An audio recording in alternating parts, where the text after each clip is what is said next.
묶임에서 희년으로라는 말씀의 제목을 가지고 은혜를 나누고자 합니다. 뭐라고요? 묶임에서 그것도 있지만 오늘 제목은 묶임에서 희년으로. 네. 여러분, 우리의 삶 속에 묶인 것들이 너무 많아요. 첫 번째는요, 이 땅 살아가는데 뭐가 제일 필요하죠? 돈이 필요하죠. 머니가 필요하죠. 여러분, 머니로 묶인 게 너무 많잖아요. 주님을 믿으면 우리에게 좀 돈도 많이 주고 이게 잘 살아야 되는데 그게 아니라 막 묶이잖아요. 묶여 있잖아요. 근데 성경 여기저기에는 하나님의 말씀대로 살게 되면 하나님이 축복해 주신다고 그랬잖아요. 묶여 있어서 그렇습니다. 묶여 있어서. 두 번째는 뭐에 묶입니까?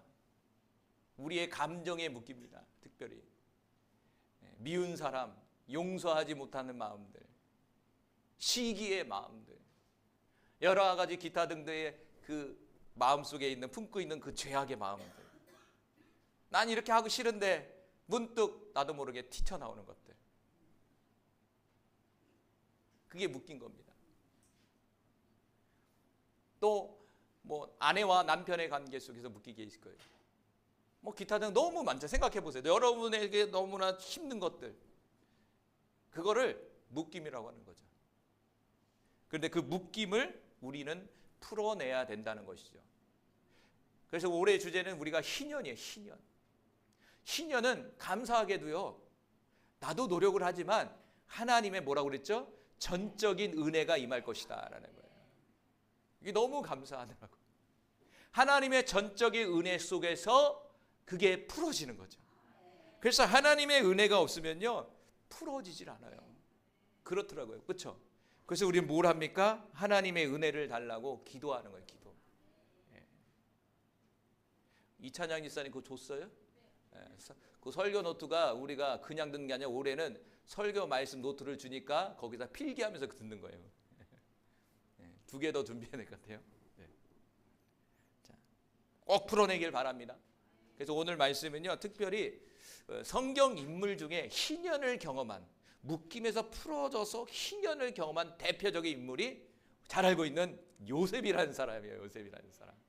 참 어제 말씀을 준비하면서 참 은혜가 되더라고요. 요셉이라는 사람이 그냥 봤는데 희년의 관점에서 그 엄청난 묶임과 고통스러움 속에서 이렇게 총리가 돼서 꽃을 피울 수 있던 비결이 어디에 있을까? 참 하나님이 정말 위대하시고 대단하시더라고요. 자, 오늘 시편 105편 17절과 19절의 말씀에 보면 이 시편의 105편은요, 이 요셉의 인생을 압축한 거예요. 뭐라고 압축했냐면요, 이 요셉이라는 사람이 종에 팔렸다는 거예요. 종에 팔렸다는 거예요. 그리고 18절에 발에 착고가 차였다는 거예요. 그러면서 19절에 뭐라고 그러냐면 하나님의 말씀이 응할 때까지 그를 단련했다, 이렇게 써 있어요. 야, 그렇구나. 이 묶임이라는 게 결국에는 하나님의 단련을 위해서, 저와 여러분을 단련하기 위해서 묶이는 거예요. 할렐루야. 그 인간이라는 게, 저도 그래요. 어렵지 않으면요, 기도를 안 해요. 여기에 1000명씩 모여봐요. 제가 기도할까요, 안 할까요? 기도 안 하고 눌러 다니죠. 아니, 그렇다고 다는 아니에요. 그렇다고 기도 안 하시겠죠. 솔직한 마음으로 눌러 다닐 거야. 어려우니까 어떻게 해요? 토요일날 가서도 막 부르짖고 살려달라고 기도하면서 하나님 도와달라고 기도하는 거예요. 사모님하고. 할렐루야. 어려울 때 주님을 찾더라고요. 그런데 그것이 큰 은혜더라고요. 여러분 지금 어렵습니까? 묶여 있습니까? 하나님의 은혜를 누릴 때입니다. 자, 그러면요, 우리 요셉이라는 사람을 하나하나 한번 살펴볼게요. 요셉은요, 인생에 있어서 1막과 2막이 있어요. 1막과 2막. 인생이나 요셉의 인생을 성경에 보면. 그래서 요셉의 1막 인생은요, 인생의 묶임이에요. 그러나 요셉의 2막 인생은요, 희년이에요. 풀어짐의 희년이에요. 풀어짐의 인생을 살게 돼요. 그래서 보면 이렇게 쭉 보니까 희년이라는 게 묶여야 풀어지는구나. 이 묶임을 통과해서 희년이 오는 거구나. 어려움을 통과해야 하나님의 축복이 오는 거구나. 라는 것을 보게 됐다는 거죠. 자, 그러면 인생 1막 좀 볼게요. 이 요셉이라는 사람이 인생에 어떻게 묶였는지. 첫 번째는 아버지의 사랑을 충만하게 받았습니다. 그런데 아버지의 사랑을 받았는데 이 사랑이 좋은 사랑이 아니에요. 무슨 사랑이냐면 편애적인 사랑이에요. 자, 창세기 37장 3절과 4절에 보면 요셉은 노년에 얻은 아들이므로 이스라엘이 여러 아들보다 그를 더 사랑하므로 그를 위하여 채색 옷을 지었더니 이렇게 써 있어요. 자, 창세기 37장에 보면 이제 요셉의 이야기가 시작되는 그 서두인데 시작의 서두에서 요셉이라는 사람이 있는데 이 야곱이 노년에 얻었다는 거예요. 몇 살인지 아세요? 몇 살일까요? 야곱이요. 90세예요. 90세. 90세. 그 집안은 좀 늦게 나는 것 같아. 아브라함도 100세에 났잖아. 근데 90세에 요셉을 낳았어요. 그 요셉의 동생가 누가 있죠? 베냐민. 그 90이 넘어서 난 거예요, 또. 90이 넘어도 남자분들은 가능하다는 얘기예요. 90세에 얻었어요, 이 아들을요. 얼마나 귀엽겠어요. 90세에 이 아들을 얻었으니. 성경은 뭐라 그러냐? 다른 여러 아들보다 더 사랑했다. 더 사랑했다. 사랑했다는 거예요. 그 사랑의 표현이 뭐였냐면 채색 옷을 입혀줬다는 거예요. 다른 우리 자식들은요 옷을 안 입혀주는데 이 야곱의 요셉에게만 채색 옷을 입혀주면 특별하게 입혀주는 거야. 그럼 열받지 않겠어요? 우리 보면은 우리나라는 남자들은 공부시키고 과거에 우리 전현지 시대도 그렇고 남자들은 공부시키고 여자들은 공부 안 시키고 막 일만 시키잖아요. 애만 보라고 그러고. 그 얼마나 짜증이 나요. 근데 아버지 야곱은 몰랐다는 거예요. 자기가 편애적인 사랑을 하고 있다는 사실을 몰랐다는 거예요. 성경은 왜 얘기했을까요? 하나님은 왜 성경에 기록해놨을까요? 더 사랑했다고 그렇게 표현했을까요? 잘못되었기 때문에 이 사랑이. 이건 잘못된 사랑이에요, 여러분. 나중에 이걸로 인해서 문제가 생겨요. 이 사랑했다, 더 사랑했다는 게 뭐냐면 히브리어로 아하부라예요. 따라 해볼까요? 아하부. 사모님 여기 핸드폰에 아하부라고 적혀 있어요. 근데 이것은요 연애할 때 우리 신학교 때 만났는데 신학교 때 처음 이제 사귀었을 때 별칭이 아하부인데 지금까지 아하부로 떠요. 히브리어 말에 아하부에 제가 은혜를 받아갖고 사랑한다라는 뜻이에요. 좋아한다는 뜻이에요. 이것은요 부모, 자식 또는 친구, 연인 관계 속에서의 사랑을 얘기해요.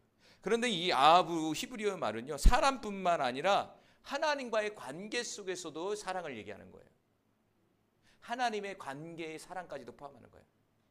그럼 헬라어로 뭐냐면 아가페 사랑의 얘기예요. 아하부가 조건 없는 사랑일 수 있는 거죠. 어떻게 보면 이웃도 사랑하면서 하나님도 사랑하는 거. 이게 아하부예요, 히브리어로.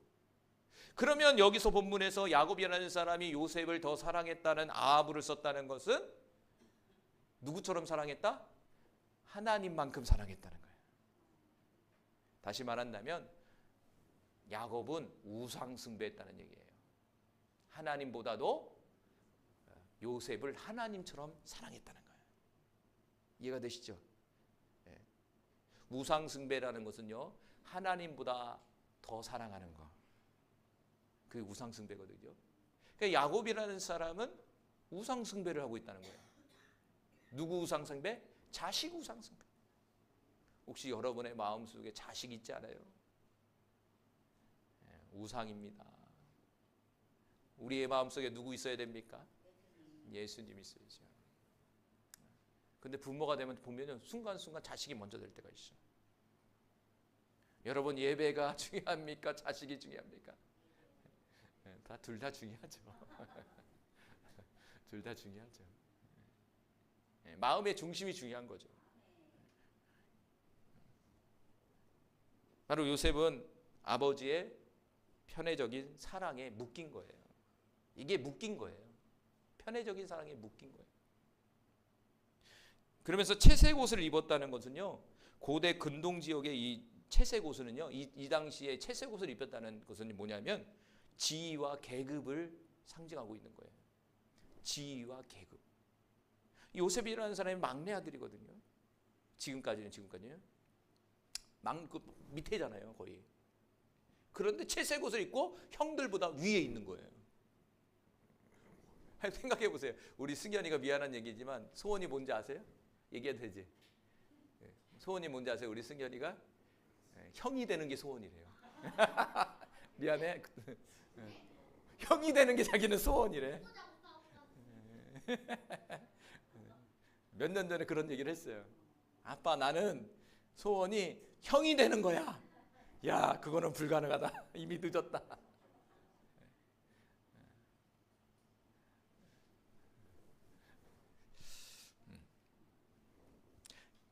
형은 형이잖아요.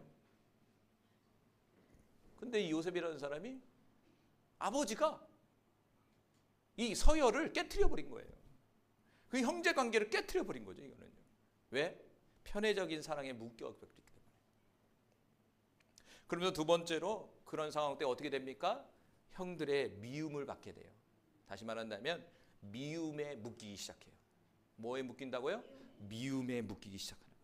창세기 37장 4절에 보면 그의 형들이 아버지가 형들보다 그를 더 사랑함을 보고 그를 미워하여 그에게 편안하게 말할 수 없었더라. 자식들이 보니까 요셉을 자신들보다 더 사랑하는 거예요. 그래서 채색 옷을 막 입히는 거야, 아버지가. 그것을 바라본 형제들은 어떤 감정? 미운 감정이 있는 거예요. 미운 감정. 요즘에 보면 재산 분배를 잘해야 되잖아요. 근데 요즘도 똑같아요. 어떻게 보면 자꾸요 장남에게 더 주려고 그래요, 부모의 마음은. 그래서 법적으로 어떻게 씁니까? 남자고 여자고 똑같이 나눠요. 그런데 부모의 마음에 은연히 장남에게 더 주려고 그래요. 그럼 어떻게 될까요? 그래서요 보면요 재산 싸움으로 인해서 감정 싸움이 일어나서 원수가 돼버려요. 부모가 돌아가시면요 원수가 돼버려요. 원수가.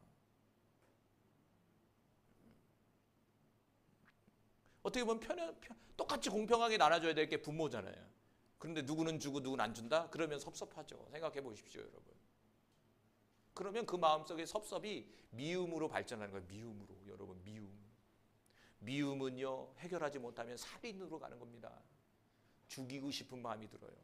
그걸 넘으면 어떻게 되냐면 진짜 행동으로 옮깁니다. 이 미움이라는 게 얼마나 무섭습니까, 여러분? 형들이 미워했다는 거예요. 얼마만큼? 죽이고 싶은 만큼. 왜? 뒤로 보니까 죽이고 싶은 미움이에요, 이거는요. 이 미워했다는 게 뭐냐면 증오했다는 거예요. 단순히 미워 이게 아니라 증오를 하는 거예요. 히브리어 보니까 사내라는 말인데 증오를 하는 거예요. 증오라는 건 막 칼 던져서 죽여버리겠다. 어느 기회만 되면 내가 너를 죽여버릴 거야.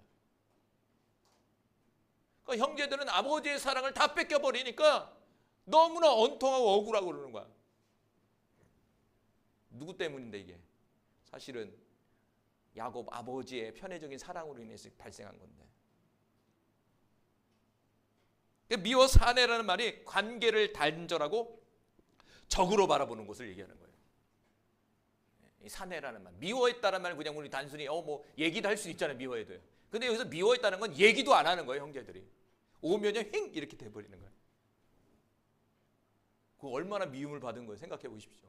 형제들까지 왕따야 그냥. 그럼 요셉의 마음은 어떤 마음일까요? 요셉은요 복수하고 싶은 마음이 있는 거예요.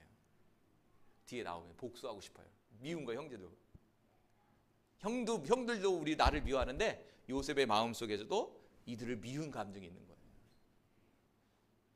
형들의 미움에 묶였어요. 세 번째는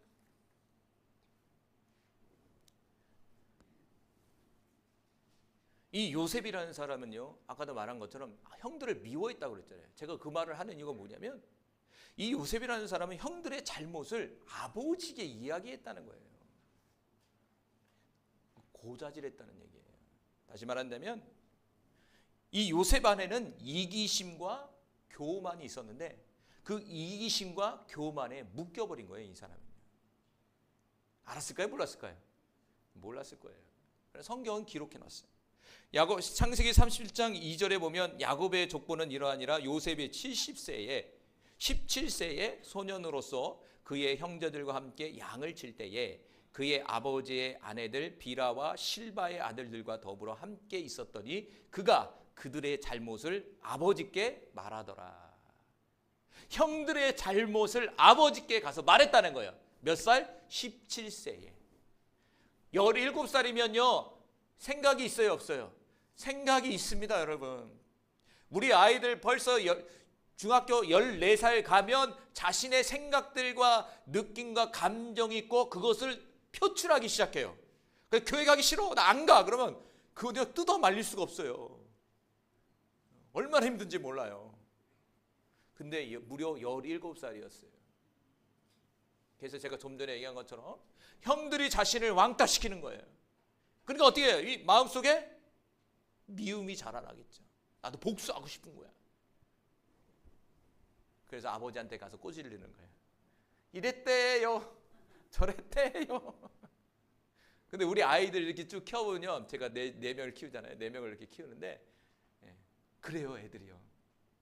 찾아가고 누가 그랬대요, 엄마 누가 이렇게 했어요, 막 이렇게 얘기를 해요. 근데 17살은 그렇지 않았거든요. 요셉이라는 사람이 17세인데 아버지께 얘기를 하는 거예요. 뭔가 인격에 문제가 있는 거죠. 요셉이라는 사람이 좋은 사람이 나쁜 사람이야, 좀 표현이 그렇지만 좀 뭐가 문제가 있던 사람이에요, 이 사람이요. 이렇게 인생이 묶였던 사람이라고요. 그러니까 요셉 안에는 이기심과 교만으로 꽉 찼어요. 이거예요. 사실은 무엇 때문에? 원인은 아버지의 편애적인 사랑 때문에. 사랑을 너무 많이 받았기 때문에 자기만 하는 거예요. 그러니까 사랑도 적당히 줘야 됩니다. 사랑이 너무 넘쳐버리면 아이들이요, 버릇이 없어져요. 교만해집니다. 이기심으로 가득 차기 시작합니다. 그래서 우리 요셉이라는 사람은 이기심과 교만에 묶였다라는 거예요. 그리고 네 번째는, 요셉이라는 사람은요, 애굽으로 팔려가게 된다는 거예요. 요셉이라는 사람이 그런 상황 속에서.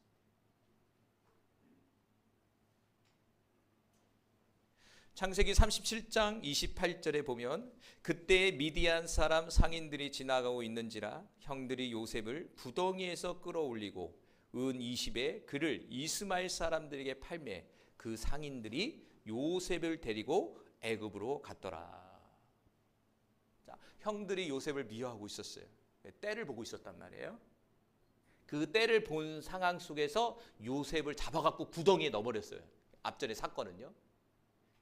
근데 이제 구덩이에 넣어서 죽이려고 했더니 누가 얘기를 하냐면, 이 주동자가 누구냐면 누구죠? 유다가 딱 이러는 거예요. 요셉은 우리의 형제잖아. 굳이 죽일 일이 있어? 차라리 종으로 팔아버리자. 이랬다는 거예요. 누가? 유다가. 종으로 팔자 이거예요. 죽이지 말고 종으로 팔자, 이렇게 얘기했다는 거예요. 저는 그게 좋은 마음인 줄 알았어요. 근데 어제 마음을 이렇게 쭉 읽다 보니까 그게 좋은 마음이 아니더라고. 꿍꿍이가 있었던 거예요, 이 유다가. 그래서 나중에 성경의 뒤로 가면요, 유다애가 문제가 생겨요. 유다 가문에 문제가 생겨요. 구약에 보면 응가응보죠. 죄의 대가를 이게 보면 치러요. 다음 장에 보면 유다라는 사람 갑자기 등장해요. 자, 그런 상황 속에서 오늘 37장 28절이 얘기해 주고 있는 거예요. 미디안 사람들이 지나가고 있었다는 거예요. 그래서 미디안 상인에게 이 요셉을 형제들이 팔아버린 거예요. 뭐로 판 거죠? 종이에요, 종. 그리고 이 이스마엘 사람들이 어떻게 했습니까? 바로 애굽으로 데려갔다라는 거예요. 애굽으로. 어떻게 보면 형제들의 배신, 그리고 상인들이 개입해서 요셉이 살아나고, 더 나아가 요셉이 노예로 팔려가고, 더 나아가 이 요셉이 야곱으로 이동하는 이런 사건이 벌어진다는 거죠. 우리가 성경을 보면 이 사건은요, 결국에는 하나님의 섭리 속에 요셉이 종에 팔려서 애굽으로 가는 거예요. 그렇죠? 그러니까 이 요셉은요, 신분이 종의 신분이 된 거죠. 그래서 종의 신분에 묶임을 받게 됐다는 거예요. 자, 정리한다면 이 요셉이라는 사람의 일막은요, 첫 번째는 편애적인 사랑에 묶였고요, 두 번째는 형제들의 미움에 묶였고요, 세 번째는 이기심과 교만에 묶였고요, 네 번째는 종의 신분에 묶이게 됐다는 거예요. 이게 인생 일막이에요. 여러분 쭉 들었을 때 얼마나 이게 기구합니까, 인생이. 아버지의 사랑을 그렇게 받았던 사람이 한순간에 종이 돼버린 거예요. 한순간이에요. 인생이라는 게 한순간이더라고요. 잘 나갈 때 잘해야 돼. 그래서 잘 나갈 때 잘 관리해야 돼요. 잘 나갈 때 잘 관리하지 못하든지 엉망진창하든지 이러면 인생이 한 번에 무너져. 우리 가끔씩요, 우리 미디어에 보면 우리 정치인이나 유명인들이 한순간에 무너지잖아요. 한순간에 나락에 가잖아요. 관리 못해서. 그게 연예인뿐만 아니라 유명 사람뿐만 아니라 이게 다 우리의 인생 같아요. 이렇게 상담하고 이렇게 들어보면 잘 나갔대요. 그러다가 어느 순간에 뚝 떨어졌다는 거야. 잘 나갈 때 조심해야 되는 거죠. 요셉이라는 사람, 아버지의 그렇게 극진한 채색 옷을 입고 그게 잘난 척하면서 이렇게 살았던 그 요셉이 한순간에 바로 종이 돼버렸다. 그러니까 아버지가 떨어져 버린 거죠. 그 당시 종은요, 이게 사람이 아니에요. 그냥 죽여도 돼요. 그냥 동물이에요, 동물. 지금은 동물도 보호해서 잘 키우다. 이 당시 동물은 그냥 내 마음대로 해버리는 거예요. 동물이에요, 동물. 잡아먹으면 잡아먹으고, 밥 주기 싫으면 안 주고, 때리면 때리고, 두드러 패고, 죽으면 갖다 버리고. 얼마나 기구합니까? 요셉에게 이막 인생이 시작돼요. 바로 인생의 희년이 찾아오기 시작해요. 그 어려움을 통과하니까 희년이 찾아온다는 거예요. 할렐루야. 네. 첫 번째는요, 편애적인 사랑에 묶이게 되잖아요. 그런데 편애적인 사랑에 희년이 찾아오게 해요. 희년의 키워드는 회복과 자유예요. 회복과 자유예요. 요셉에게 있어서 아버지 한 사람의 사랑을 받은 사람이었는데, 그런데 요셉은 모든 이들에게 사랑을 받는 사람이 됐다는 거예요. 할렐루야. 창세기 45장 25절에 보면요, 그들이 이르되 주께서 우리를 살리셨사오니 우리가 주께 은혜를 입고 바로의 종이 되겠나이다. 이 창세기 45장은요, 애굽 땅에 대기근이 찾아왔단 말이에요. 대기근이 찾아오는 그런 상황 속에서 요셉이라는 사람이 그 기근을 벗어날 수 있는, 더 나아가 그 기근 속에서 식량이 없는데 그 식량을 백성들에게 나눠주는, 그래서 그들의 목숨을 살려주는 일이 벌어지는 거예요. 먹을 게 없는데 먹을 거 주는 거예요. 그러면 이 사람들에게 있어서 어떤 일까요? 생명의 은인이잖아요. 그래서 고백이 뭐냐면, 당신이 우리를 살렸습니다. 당신이 우리를 살렸습니다. 참 하나님의 섭리가 대단하죠. 종으로 애굽에 팔려갔지만 그게 하나님의 섭리 속에 이 사람들을 살리기 위한, 그 살리기 위해서, 쓰시기 위해서 그렇게 팔려간 거예요. 참 용해. 생각해보면 그 당시 현재상의 종이야. 그러면 얼마나 원망이 나고 불평이 나오겠어요. 이해가, 그러니까 하나님이 우리의 인생을 끌어가는 게 이해가 안 될 때가 너무 많아요. 그렇죠? 지금 내가 이 상을 있는 것도 사실은 이해가 안 돼서 내가 고민하고 기도하는 거죠.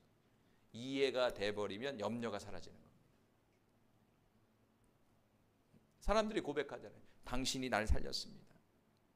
너무나 감사합니다. 이것은 보면 편애적인 사랑에 머물렀던 그 묶여있던 요셉이 이제 모든 이들에게 사랑을 받는, 추앙을 받는 희년이 나타난 거예요. 할렐루야. 똑같아요, 여러분. 이제 우리도 모든 이들에게 사랑받을 수 있는 그런 희년이 되기를 간절히 소망합니다. 그래서요, 창세기 41장 38절과 39절에 보면 바로가 그의 신하들에게 이르되 이와 같이 하나님의 영에 감동된 사람을 우리가 어찌 찾을 수 있으랴 하고 요셉에게 이르되 하나님이 이 모든 것을 내게 보이셨으니 너와 같이 명찰과 지혜 있는 자가 없도다. 애굽 왕 바로가 칭찬을 하는 거야.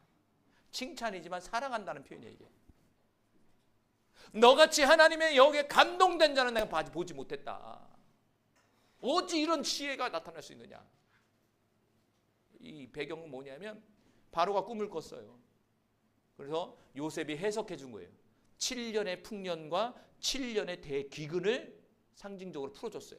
그럼 문제는 뭐냐면 7년의 기근을 어떻게 이겨낼 수 있느냐, 그 방법을 제시해 준 거예요. 요셉이. 그 얘기를 듣고 바로 왕이 너무나 깜짝 놀란 거예요.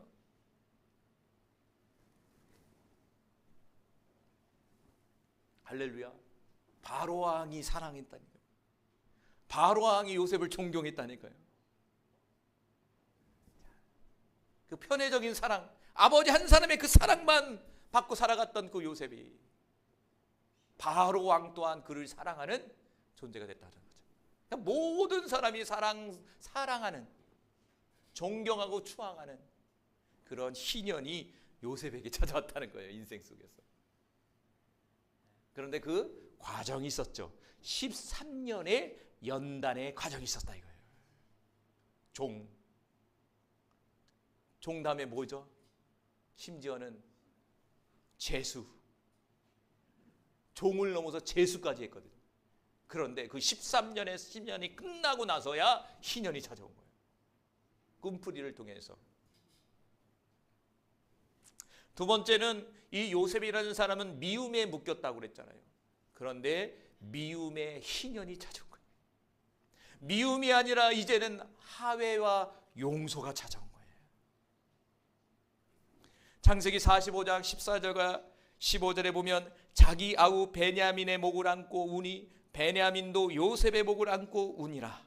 요셉이 또 형들과 입맞추며 안고 우니 형들이 그제서야 요셉과 말하느니라.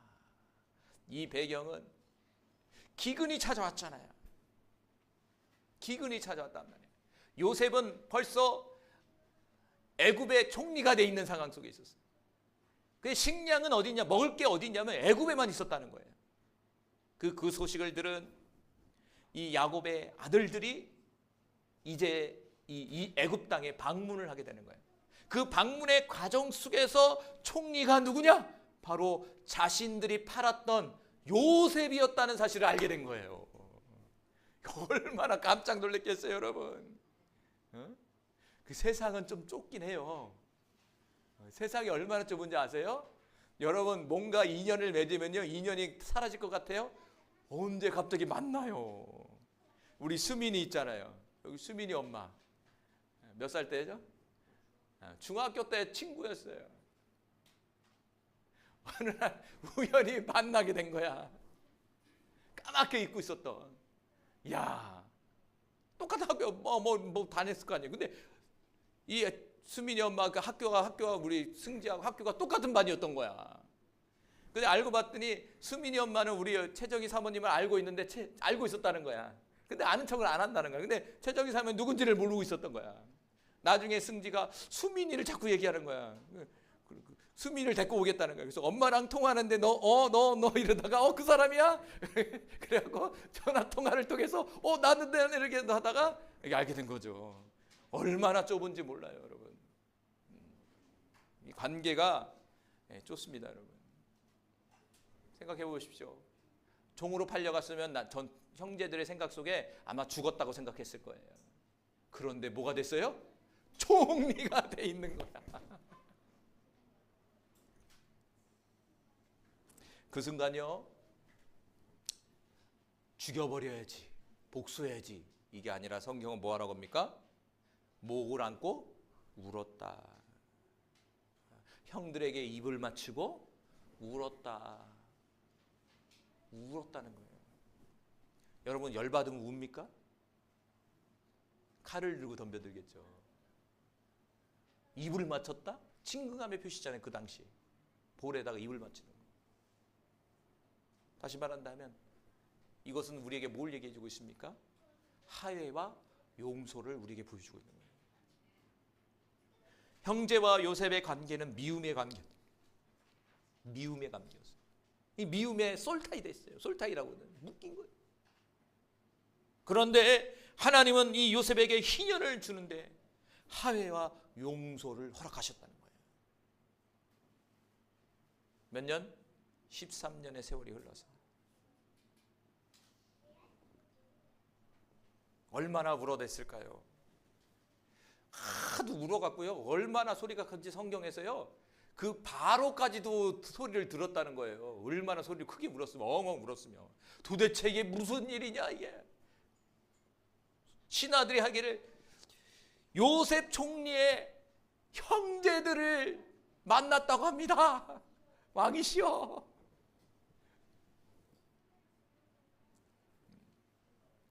울었다는 것은 마음이 녹아졌다는 얘기예요. 여러분, 이것들이 좀 풀어졌으면 좋겠어요. 특별히 보니까요, 이 관계 속에서의 어려움이 참 많더라고. 이 교회 안에서도요, 이 영적인 것보다 관계 속에서의 어려움이 너무 많아요. 관계 속에서 관계의 희년이 찾아오기를 바랍니다, 여러분. 관계의 희년, 부부관계의 희년, 자식 간의 희년, 형제자매의 희년. 할렐루야. 창세기 50장 17절에 보면 당신 아버지 하나님의 종들인 우리 죄를 이제 용서하소서 하며 요셉이 그들이 그에게 하는 말을 들을 때에 울더라. 21절 당신들은 두려워하지 마소서 내가 당신들과 당신의 자녀를 기르리이다 하고 그들을 간곡한 말로 위로하였더라. 그런 상황 속에서 아버지 야곱이 죽었어요. 죽으니까 또 형제들이 생각하기를 저것이 나를 또 죽이려고 하지 않을까 이런 생각이 들었단 말이에요. 막 떠올랐단 말이에요. 그런데 성경은 뭐냐면 17절에 형들이 요셉에게 사과를 해요. 미안하다. 참 반전이야. 미안하다. 앞절에는 형제들이 미안하다는 얘기 없거든요. 요셉이 안 와서 울었거든요. 이제 50장의 마지막 절에 보니까 마지막 장에 가니까 형제들이 사과를 하는 거야. 그러니까 죽을 때는 미안하다. 그러니까 요셉이 그 말을 듣고 뭐 했냐면 울었다는 거야. 이게 진짜 풀어진 거지. 사과를 또 형들의 사과를 들은 거야. 이게 사과를. 형들의 용서를 비는 것을 그때서야 그 소리를 들은 거예요. 할렐루야. 얼마나 감격스러울까요? 그거 진짜 화해와 용서가 나타나는 거예요. 바로 미움의 희년이 찾아온 거예요. 세 번째로는 이 요셉이라는 사람은 인생 일망에서 뭐에 묶였다고 그랬죠? 이기심과 교만에 묶인 사람이었어요. 그런데 인생 이막에서는 이기심과 교만의 희년이 찾아온 거예요. 다시 말하면 겸손을 갖게 됐다는 거예요. 겸손의 희년이 온 거예요. 겸손.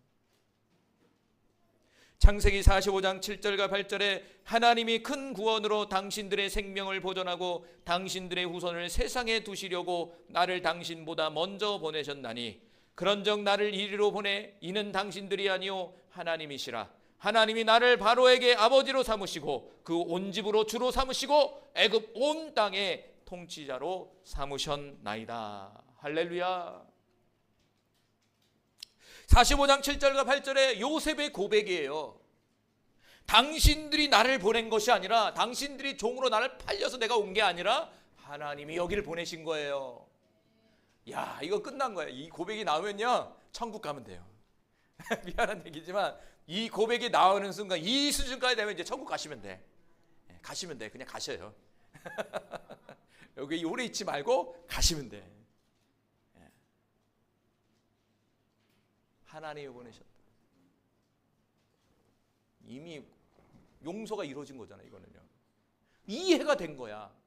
그 13년 동안 단련 속에서 이 표현을 안 했지만 이 감정이 얼마나 요동쳤을까요?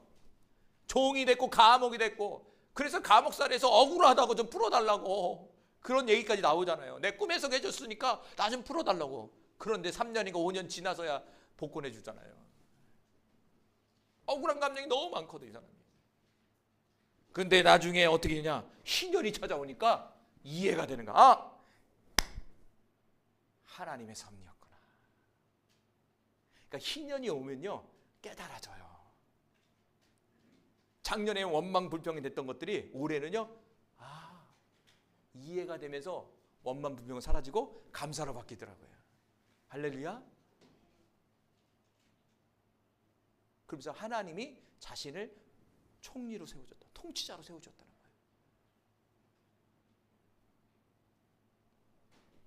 이것은 이기심과 교만으로 가득 차있던 이 요셉이 겸손한 하나님의 사람으로, 겸손한 하나님의 사람으로 바뀌었다는 거예요. 겸손한 하나님의 사람의 모습으로 변화됐다는 거예요. 저는 이게 제일 중요하다고 생각해요. 사람이라는 게 변화돼야 됩니다. 변화돼야 돼. 그런데 잘 변화가 안 돼. 그러니까 은혜가 필요한 거예요. 희년의 은혜가 필요한 거예요. 우리 이곳에 모인 우리 모두가 겸손해지길 바랍니다. 이제는 내 안에 이기심과 교만에 묶였던 나를 잘라내버리고 하나님이 주신 겸손의 마음으로 변화시켜 주시옵소서라고 기도하시길 바라요. 네 번째는, 이 요셉이라는 사람의 신분은 종이었어요. 종이었어요. 종에 묶인 자였어요. 그런데 종에서 희년이 찾아오게 됐어요. 종에서 풀어지게 됐어요. 무려 뭐가 됐어요? 총리가 돼버렸어요. 총리가. 인생 로또에, 이건 안 표현이 그렇지만 인생 대박이 난 거예요. 누구 때문에? 하나님 때문에. 창세기 41장 41절과 43절에 바로가 또 요셉에게 이르되 내가 너를 애굽 온 땅의 총리가 되게 하노라 하고 자기의 인장반지를 빼어 요셉의 손에 끼우고 그에게 세마포 옷을 입히고 금사슬을 목에 걸고 자기에게 있는 버금 수레에 그를 태우매 무리가 그 앞에서 소리 지르기를 엎드리라 하더라. 바로가 그에게 애굽 전국을 총리로 다스리게 하였더라. 오늘 얘기한다면 미국의 뭐라고 대통령 밑에 뭐가 있어요? 부통령이 된 거예요. 한국 사람이 부통령 된 거예요. 더 할까요? 저 종이니까 좀 모르니까 저 아프리카 뭐 잠비아 이런 데 나온 사람이 부통령 된 거야. 너 오늘부터 부통령해.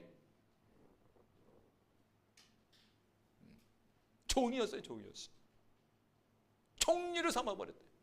그러면서 42절에서 43절은요 부귀영화를 줬다는 얘기예요. 부귀영화. 왕이 누리고 있던 부귀영화를 요셉에게 줘버리는 거예요.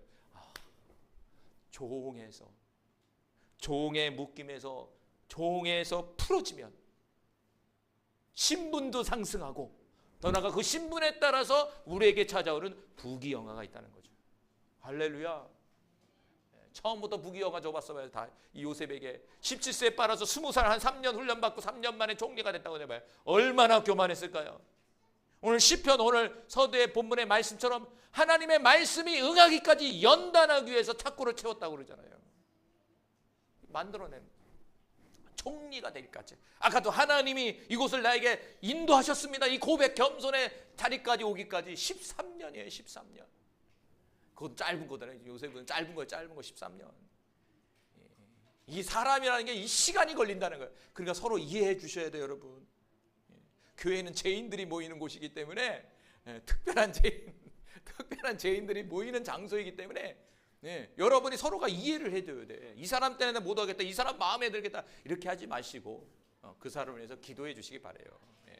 저 사람도 변화의 시간이 필요한 거예요. 우리 아이들 잘하듯이. 할렐루야. 신분의 신년이 온 거예요. 이곳에 우리 모두도요, 종에서 총리의 역사가 나타나기를 간절히 소망합니다. 결론을 맺겠습니다. 요셉의 인생은요, 처음에는 묶임으로 시작되었습니다. 그는요, 아버지의 편애적인 사랑을 받았고요, 그래서 채색 옷을 입었습니다. 그로 인해 형제들의 질투와 미움을 받게 됐어요. 또한 형제들의 잘못을 아버지에게 고자질하며 이기심과 교만에 묶였어요. 결국 형제들의 배신으로 애굽에 팔려 종의 신분에 떨어지게 됩니다. 그러나 하나님은 그 묶임 속에서도 요셉은 과 함께 하셨고 그의 인생을 희년으로 이끄셨다는 거예요. 애굽에서 총리로 세워진 요셉은 모든 사람에게 사랑과 존경을 받게 됐고요, 형제들과의 눈물과 포옹으로 화해하며 과거의 미움과 배신을 용서하는 사람이 되었다는 거예요. 그리고요, 자신의 인생이 하나님의 섭리와 은혜임을 겸손히 고백하는 인생의 희년을 맞이하게 됐다라는 것입니다. 오늘 우리도요, 요셉처럼 편애, 미움, 이기심, 종의 신분과 같은 묶임에서 살아갈 수 있다는 거예요. 그러나 하나님은 그 묶임을 끊으시고 우리를 사랑, 화해, 겸손, 회복의 희년으로 이끈 줄로 믿습니다, 여러분. 그래서 우리는요, 인간적인 욕망과 교만을 내려놓고요, 모든 상황 속에서 하나님의 섭리를 신뢰하고 겸손히 살아갈 수 있는 우리 모든 성도님이 되기를 간절히 소망합니다. 또한 요셉처럼 과거의 상처와 미움을 용서하고 화해할 때 하나님께서 우리의 삶에 진정한 희년으로 바꿔준다는 사실을 믿고 붙들고 나아갈 수 있는 우리 모두가 되기를 간절히 소망합니다. 그래서 오늘날 제 인생 이막의 요셉의 인생이 저와 여러분이 되기를 간절히 소망합니다.